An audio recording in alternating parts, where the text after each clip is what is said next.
சிங்கார கலையரங்கில் பப்புனாக நடிக்கும் ஹரிகரன் அவர்களுக்கு இந்த கதராடையை பொன்னாடையை அணிவிக்கிறேன்.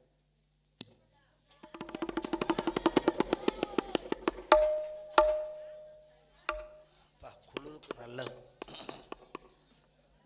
ஆடை அணிவித்து பெருமைப்படுத்தியிருக்கின்ற அன்னார் அவர்களுக்கு மனமார்ந்த நன்றியை தெரிவித்துக் கொண்டு, இப்போ எனக்கு இந்த மேடையிலேயே ரொம்ப பிடிச்ச விஷயம் ஒரு விஷயம். என்ன விஷயம்னா, பக்க மேளம்.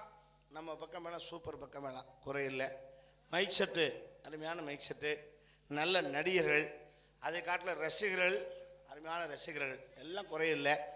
அதை காட்டில் ரொம்ப பிடிச்ச விஷயம் என்னென்னா இந்த மேடை. இந்த மேடை எனக்கு ரொம்ப பிடிச்சிருக்கு. உள்ள இடம் சௌகரியமான இடம். இந்த மேடையிலே என்ன எனக்கு ரொம்ப பிடிச்சிருக்குன்னா, சில ஊர்களில் கலையரங்கம் கட்டுறோங்கிற பேரில் குடோன் கட்டிவிட்றாங்க. நீங்கள் தான் கரெக்டாக பின்னாடி ஒரு வாசப்படி வச்சுருக்கீங்க. அது ஏன்னா அது இருந்தால் தான் நாங்கள் அவசர ஆத்திரத்துக்கு 1க்கு 2க்கு போகிறதுக்கு தோதா இருக்கும். நாங்களும் மனுஷால் தானே, இயற்கை உபாதை எங்களுக்கு வரும்ல. சில ஊரில் சுத்தமாக அடைச்சிட்றேன், சென்னல் கூட இருக்காது. நாங்கள் விடிய வரைக்கும் உள்ள நாங்கள் ஆடு மாடா மோண்டு கொடுப்பேன்னுக்கிட்டு அங்கனே கிடக்கிறதுக்கு. நாங்கள் ஆம்பளையால் கூட பரவாயில்ல தப்பிச்சுக்கிடுவோம். இப்படி பையன் இங்கிட்ட வந்து இங்கிட்ட ஏறி குதிச்சு அங்கிட்டு போயிடுவான், இங்கிட்ட வந்துடுவான். இந்த பொண்ணு ஒடிச்சு 2 பிள்ளைங்க வந்திருக்கேன், அதுக்கு என்ன செய்யும் பாவம். அன்னைக்கெல்லாம் ஒரு ஊரில் மாட்டிக்கிட்டு பட்டிருக்கோம் பாரு வேதனை. என்ன நடந்துச்சு? கிச்சுன்னு அடைச்சிட்டாங்க கலையரங்கம். எந்த பக்கம் போக முடியாது. சரி, ஒரே பாதை, இதில் வரலாம் அதில் போகலாம், அவ்வளோதான். உள்ள சென்னல் கூட கிடையாது. இந்த பொம்பளை பிள்ளைங்க எப்பவுமே என்ன செய்யணும்னா, பவுடர் போட்டு பாவாடை கட்டுறதுக்கு முன்னாடி அப்படி 1க்கு 2க்கு போயிட்டு வந்து அப்புறம் தான் பாவாடை கட்டுங்க. அப்போ தான் ஃப்ரீயாக வந்து ஆடலாம். ஆமாம், அது போகாமல் அப்படியே வந்து வெளியே வந்து மங்குன்னு தப்பிச்சுன்னா புருட்டுன்னு அடிச்சிருச்சுன்னா போச்சு. தக்காளி பொட்டி மிருதங்கம் கொள்ள மைக் செட்லாம் குட்டிச்சு வர நனைஞ்ச நாசக்கடாய் போயிடும். அன்னைக்குன்னு அந்த பிள்ளை இப்படி பாவாடையை கையில் வச்சுட்டு அப்படியே மருகுது டான்ஸ்கார பிள்ளை. என்னத்தா அப்படின்னு, 1க்கு போகணுமாம்மா. போ, இன்னமும் இத்தனை நாள் என்னை கேட்டுட்டு தான் போன மாதிரி போக வேண்டியதானே. இடம் இருந்தால் போக மாட்டேனா, நான் எங்கிட்டு போவேன். பார்த்தா யோசிச்சேன், ஐயோ நம்ம கூட வந்த பிள்ளை, அதுக்கு ஒரு ஆபத்துனா நம்ம தான் பார்க்கணும். ஆமாம், தேடி பார்க்குறேன், சென்னல் கூட இல்லை.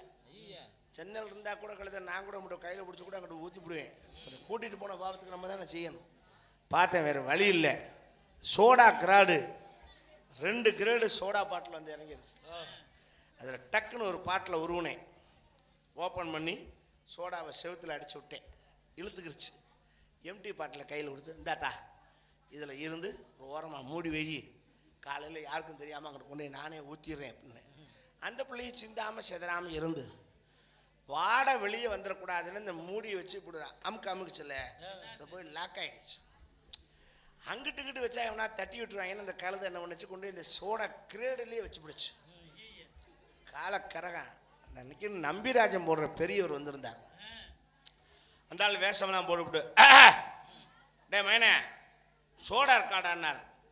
தைல மேனே சித்தப்பா 2 கிலோ இருக்கு, எடுத்து குடி போ அப்படின்னு. அவன் கரெக்டாக பாரு 24 பாட்டில் கூப்பனில் பரிசு விழுந்த மாதிரி கரெக்டாக அந்த பாட்டிலே உருவிட்டான்.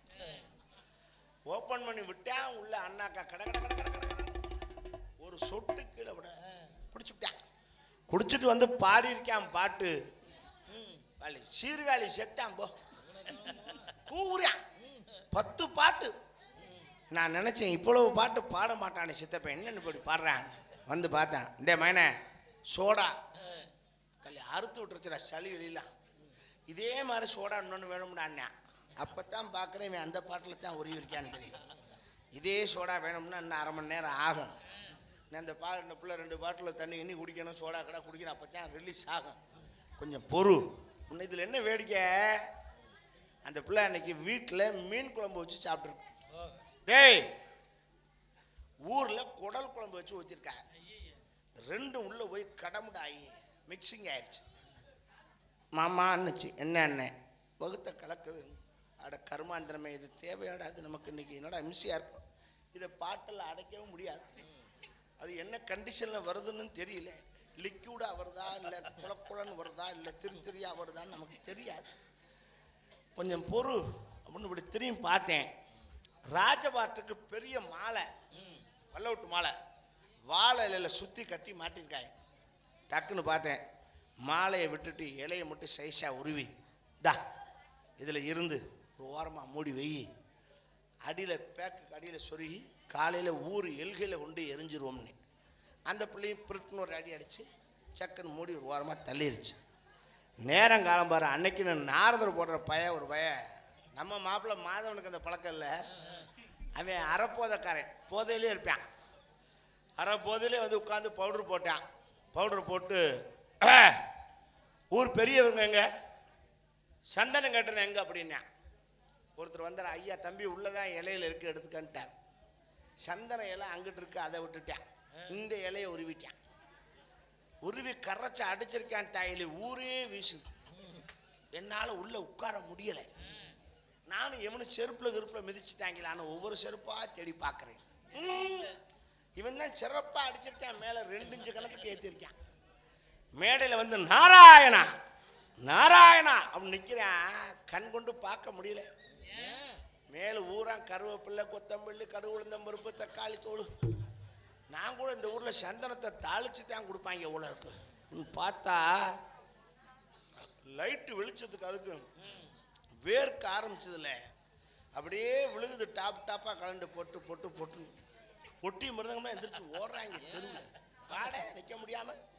அவனுக்கு தெரியல.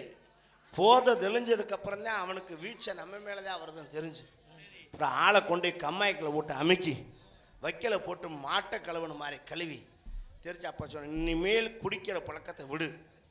நீ குடித்ததுனால தான் சந்தனத்துக்கு இதுக்கு வித்தியாசம் தெரியல, புரியுதா? இனிமேல் சத்தியமாக குடிக்க மாட்டேன்னு சத்தியம் பண்ணிட்டேன். 1 வாரம் கழிச்சு அவனை மறுபடியும் சந்திக்கிறேன். நாடத்துக்கு வரேன். அப்படின்னு நெத்தியில் பட்டக்கட்டெல்லாம் அடிச்ச திவ்யமாக இருந்தேன். ஆனால் யார்கிட்டையும் பேசலை. சாப்பிட கூப்பிட்டு வரமாட்டேங்கிறேன். என்னன்னு தெரியல. அப்புறம் உள்ள பவுடர் போட வந்து அப்படின்ட்டு இருந்தேன்.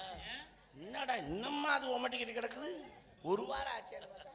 நல்லா இருக்கா. பவுடர் போடுறதுக்கு அப்படி பஞ்சு எடுத்து இப்படி இப்படி தடவி கிட்டத்தில் கொண்டு அப்படின்னா என்னடா விஷயம்னு அப்புறம் தான் கண்டுபிடிச்சேன். இந்த நாரதர் வேஷம் போடும்போது நீங்கள் உள்ளே வந்து பாருங்கள் எல்லாரும். சந்தனம் தடவிட்டு இந்த டிசைன் கோடு கோடாக வரும்ல, அதுக்கு இந்த கையை வச்சு இப்படி நகத்தில் அப்படி கோடு விடுவாங்க. அப்படி இழுப்பாங்க. அப்படி அன்னைக்கு சம்பவத்தன்னைக்கு அப்படி இழுக்கும்போது அந்த சந்தனம்ல அது ஊற நெகக்கண்ணில் ஏறி இருந்திருக்கு.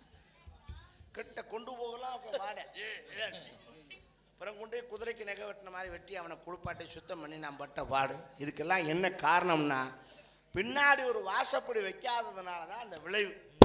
அதனால் தயவு செய்து கலையரங்கம் கட்டினாலும் கொட்டகை போட்டாலும் பின்வாசல் ஒன்று வச்சுட்டிங்கன்னா ஊருக்கும் நல்லது, எங்களுக்கும் நல்லதுன்னு சொல்லி இந்த வாசப்படி வச்ச உங்களுக்கு மனமார்ந்த நன்றியை தெரிவித்து மீண்டும் அடுத்த காட்சி உங்களை சந்திக்க வரி பிரியா விடைபெறுகிற நன்றி இருக்கிறது. வணக்கம் வணக்கம். எல்லோருமே நல்லா இருக்கணும்.